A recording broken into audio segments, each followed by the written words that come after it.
As we look back at both games today, I think one word we used a lot on the broadcast was battle, and your team had to battle in game number one. Great energy. Riato set a great tone with the solo home run to lead it off, and then Sal Biasi found a way to give you 5 2/3, and the team continued to compete.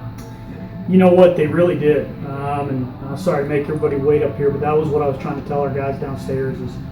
And I even felt like we competed in that second game. Mm-hmm. You know, I mean, I tell you, you know, we're in year 3 here, and you know, you're trying to build something, and I really feel like that competitive spirit and that choice to be a competitor and play hard is starting to show up consistently. And I'm really proud of our kids. I really am.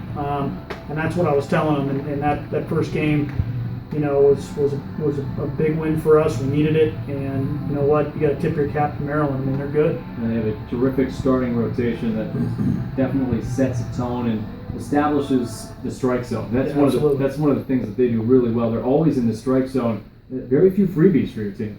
Well, I mean, you look at 7 innings from Schaefer there in that second game, and 0 walks, and right after guys, and then also using exactly what the umpire will give you, and he expanded the plate and used it, and look, Justin Hegeman. Here's what's so awesome about having a guy like Justin Hegeman. That was probably his worst outing, and yet he still went 6 innings, and still gave you really a quality start. He only gave up 2 earned runs, so. You know what?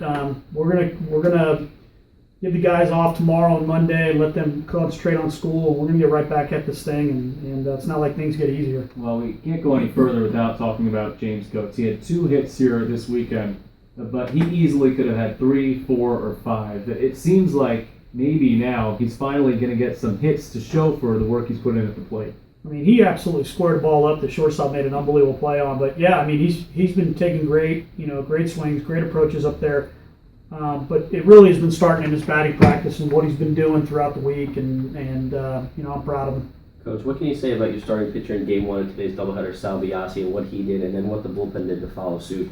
Yeah, you know what? He really competed. I didn't think Sal had his best stuff today, and really had to fight kind of tooth and nail to just get us to the next batter, the next pitch. But we told these guys are coming in that these guys are going to be, Maryland's going to be good, and you got to come out ready to fight, and he did. And then, Dakota's been doing that for the last 2.5 years, and big part of our team. And then Jack Anderson. This is the oldest sport on campus, baseball, and he's the all-time record holder in saves. That's pretty cool.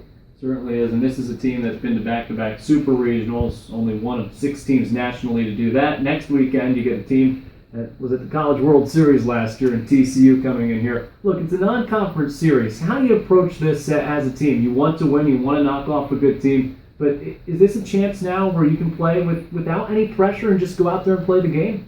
Well, I mean, really the goal is to try to play without any pressure all the time and enjoy the game. Because, again, this weekend, what a great opportunity it was to play a team like that, and you're fighting for your conference tournament lives. But, the way I look at it, TCU non-conference coming in is this is a regional team. This is a chance for us to play a tournament-type team as we're trying to prepare, hopefully, to be in a conference tournament. And then, down the road, the more we play teams like that, down the road, I told you, Tripp, my dream is to someday host a super regional here. And that's a 3-game series, and we get a chance to practice it this weekend. So, what's one thing between now and next week you want to see improve, whether it be between now and something that happens in practice, or when we get to the end of next weekend, we're talking about an improvement made in what area?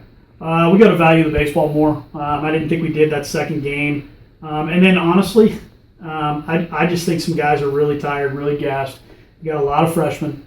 A guy like Conlon Hughes right now he's fighting like crazy to compete, and he's hitting a wall a little bit, and so getting him away from the stadium a little bit is something big, I think, and just go from there.